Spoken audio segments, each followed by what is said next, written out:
My name's Daniel Bushell. In this show, we face the wars Obama faces in the next 4 years. Coming up, an exclusive interview with Barack Obama. How war with Iran has already started. And your textbook guide, how not to invade a foreign country.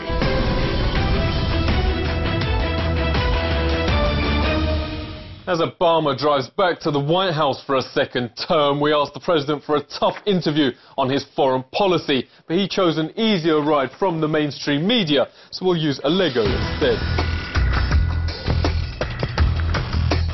You promised change we can believe in. Tell us about your achievements.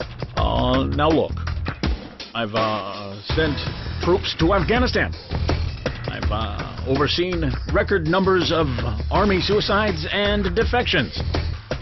Doctors say they've never seen such horrific injuries from improvised explosive devices.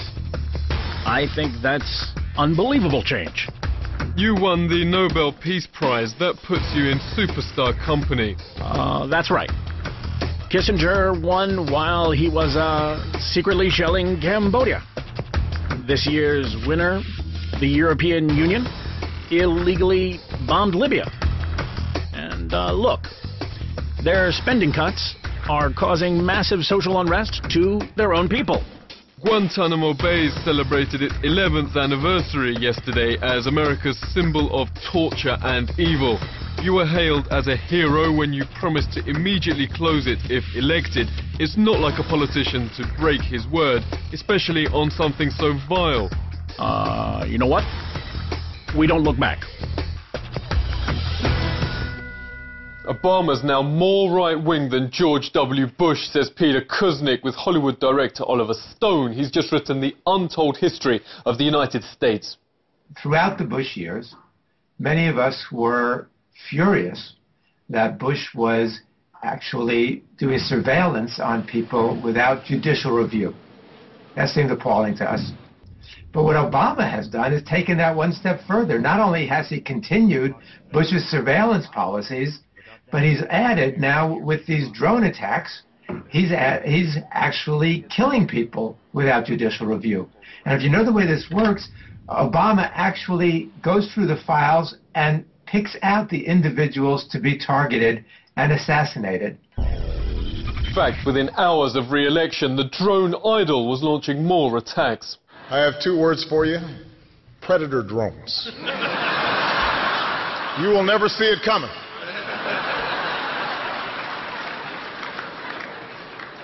You think I'm joking? He's not joking. Americans have been assassinated, including a 16-year-old Denver boy. The reality is, for every alleged militant, drones kill 15 innocent people. When NATO murdered an Afghan girl by mistake, her dad replied, NATO killed my 12-year-old daughter and then told me, "We are sorry." What does it mean? What pain can be cured by this word, sorry? Despite, or perhaps because of drone attacks, insurgent numbers in the last 4 years have actually doubled. Obama pretends it's been a success. Supporting the people of Libya as they build a future that is free and democratic and prosperous. Not embedded with the troops, war correspondent Lizzie Phelan witnessed US so-called support in Libya, then Syria. She joins the Truth Seeker. Are Libyans now building a free and democratic future?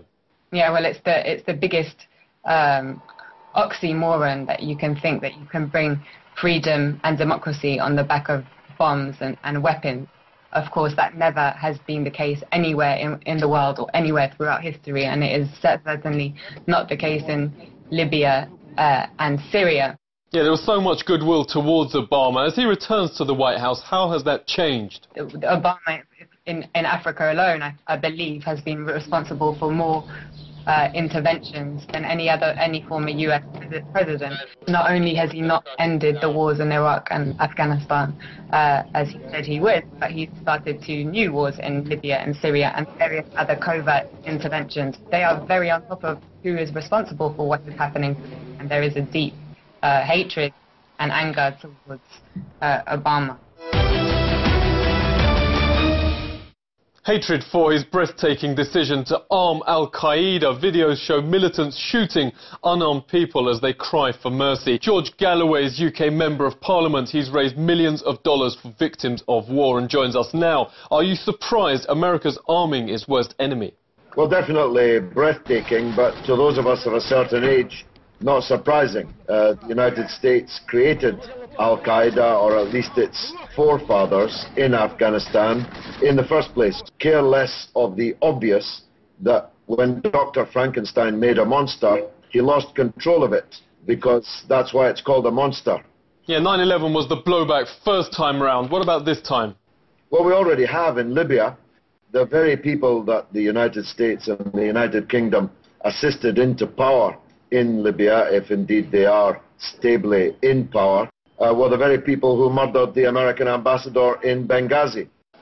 So, you know, the blowback didn't take long. George Bush had the excuse that he was an imbecile. Professor or professorial President Obama does not have that excuse. The early signs in the first few days of his second term have been very, very negative. He has continued to fire these drones. He joked that you can't see them coming. That's true, Mr. President. You can't see them coming. You only know they've been because your wife's lying there beside you dead without a head or without her limbs, because your children are lying dead in front of your eyes. This is Obama War. Arm the wackiest loons you can find. Get CNN to show them as some sort of mercenary romantics. Then force the unpopular mob to power by carpet bombing the population. Americans watch in horror as the loons bite the hand that fed them, shouting Allahu Akbar on the ambassador's corpse. Unknown to many, war with an even bigger Middle East state has already begun. America's crippling sanctions on Iran's key earner oil amounts to a military blockade of its oil ports. That's an act of war. Azadeh Moaveni is the author of Lipstick Jihad. She joins the Truth Seeker now. You're one of the few US correspondents reporting regularly from Iran. Will a military strike succeed? An American strike would convince the Iranian government that the only thing that can secure its long-term security, its long-term survival would be to rebuild its nuclear program. Because the lesson will be we must weaponize, we must have a nuclear weapon in order to protect ourselves in the future. Well, from what you see in the country, are US sanctions actually working? Sanctions have been imposed on Iran for many years now, and Iran is closer than ever before to being able to acquire the capability it needs to weaponize its nuclear program. So you can say, quite rightly, that sanctions have failed. Choking off of Iran's financial system has had a different effect. Feeding a family is becoming a challenge for a good majority of Iranians. We're also seeing shortages in important medications. Sanctions have just brought illness and hunger. Peter Kuznick calls Afghanistan and Iraq unmitigated disasters. Mobs armed by Al-Qaeda commit atrocities on their own and Americans alike, and it's bringing Jim Crowism home. A soldier has exposed official army training under Obama.